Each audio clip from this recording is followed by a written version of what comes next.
In this video, I want to discuss fasting and best practices when you are hormonally in a very healthy spot. You are having a cycle that is pretty consistent and you can really navigate things in a very broad manner, and you don't have to be super strategic about your fasting. So if you are having a regular cycle, the first thing to prioritize is syncing this with your cycle on some level. So again, we discussed the specifics of cycle syncing and not getting too stressed out about it, but you will reap the benefits if you're looking at it in terms of two chunks of your cycle. The first half being the follicular phase and the last half being the luteal phase. You don't have to get exact on the days unless you really want to, and you can refer back to that cycle syncing cheat sheet or ebook if you have access to it. But you're gonna go for the follicular phase, the day 1 to day about 15. You're gonna reap the benefits of doing fasting, whether it's short or long term. And then when we hit luteal phase at the tail end of the month, we are going to scale back on fasting, okay? Because at the beginning, your estrogen levels are very stable. Everything is pretty easy, pretty much thriving in terms of how we're feeling, hormones, all of that. And then once we hit the luteal phase, we not only feel the effects, but it's going to be detrimental to our hormones if we are pushing that fasting during the luteal phase where our hormones are already high and raging and all over the place. And so it's really important to understand the benefit of doing that.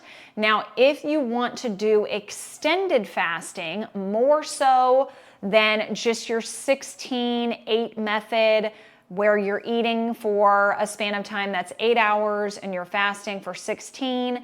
If you want to get up a little bit closer to the 24-hour window, or even some of you might be a little bit more well-versed in long-term fasting, so you might be doing 24 to 36-hour fasting. If you are having a cycle, the best days to do it, day 7 and day 17 of your menstrual cycle. You're going to get the most out of your fast if you're doing prolonged fasting.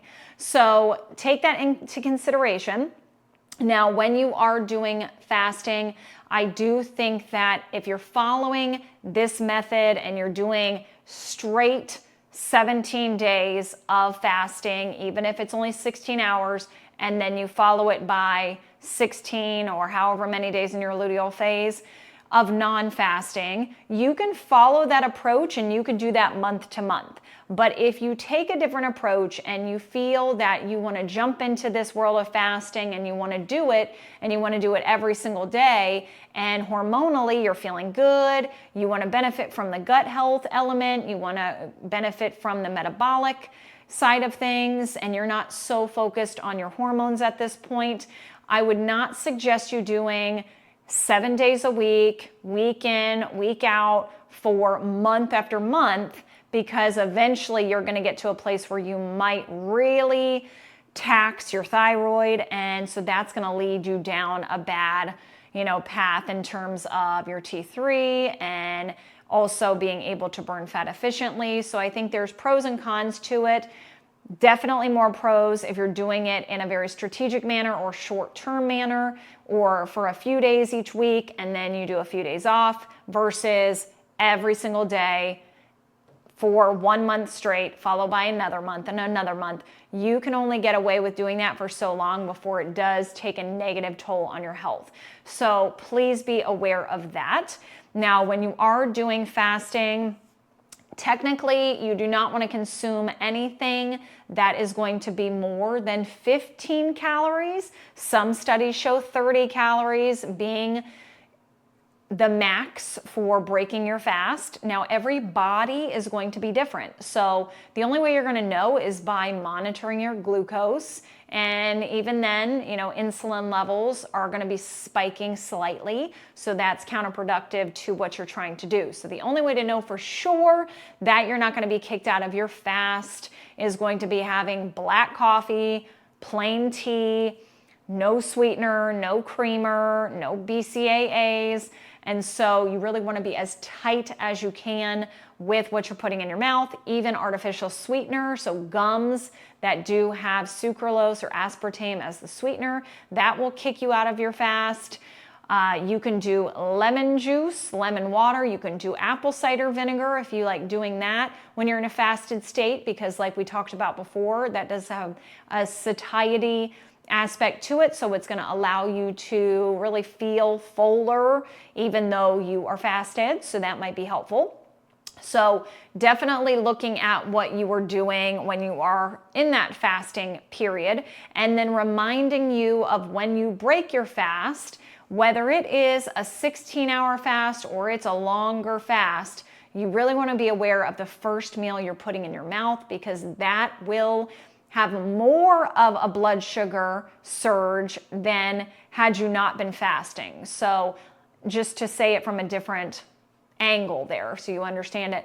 If you are eating, let's say, sourdough bread and avocado toast, so you're making avocado toast, sourdough bread, avocado, and you're having some eggs with it.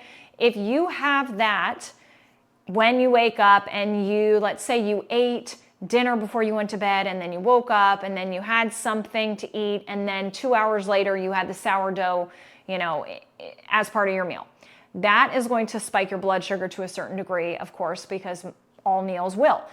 But if you have a 24-hour fast and then you have that sourdough bread as the way that you're breaking your fast, and if you're having it as a meal, it's going to be less of a spike.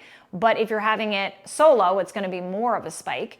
But the fact that you have fasted and your blood sugar is ready to have some food, right? And you put that food in, if it is not extremely low glycemic, it is going to spike much higher than what it would had you had food, an hour, 2-3 hours prior to. So just understand that you really need to be low glycemic with your choices. Ideally, you do something that is going to be probiotic rich, because that's going to be really good for your gut. And this is more so important if you're doing a longer extended fast, because your body's going to be really holding on, and it's going to be really susceptible to either going down a good path or a bad path. And so if you've not had any food for 24 hours and you decide to eat something and it's probiotic rich foods, you're having some sauerkraut or some bone broth or some kimchi, tempeh, and then you wait a little bit and then you have a more balanced meal with some carbs in it, that is going to be so much better for your blood sugar than, okay, I fasted for 24 hours, I'm going to reward myself and I'm going to have pizza and some beer, and your blood sugar is going to go, and then you're going to feel like junk, because then it's going to drop really quickly. So just beware of the full circle of it, how to fast in the best way. Do it in a very progressive manner. If you've never fasted before and you're one that eats dinner late night, you eat before you go to bed, you wake up, you eat, don't go right into a 16-hour fast, because it's going to be that much more difficult to do it and also to maintain it. So I would suggest starting with a 10-hour fast, 12-hour fast, building up every couple days, adding a little bit further and further for the length of time. And it's really going to benefit you if you do weave these days into the mix in a very strategic manner, but also breaking your fast in the best way possible. So in terms of exercise with your fasting, again, that's all going to be relative to what you are able to do. But the longer you do for your fasting, you don't want to be overdoing it with your exercise. I do think light movement is always going to be the best approach when you're doing something closer to a 24-hour fast. But when you are fasting and you're doing a 16-8 method, I think that you can get to a place where you work out and you work out fasted and you have the energy. But in the case you don't have the energy, then know your body and choose to not do it in a fasted state. So it's all relative. You have to do what's best for you, what feels the best, what supplies you with the most energy. And we'll see you in the next video.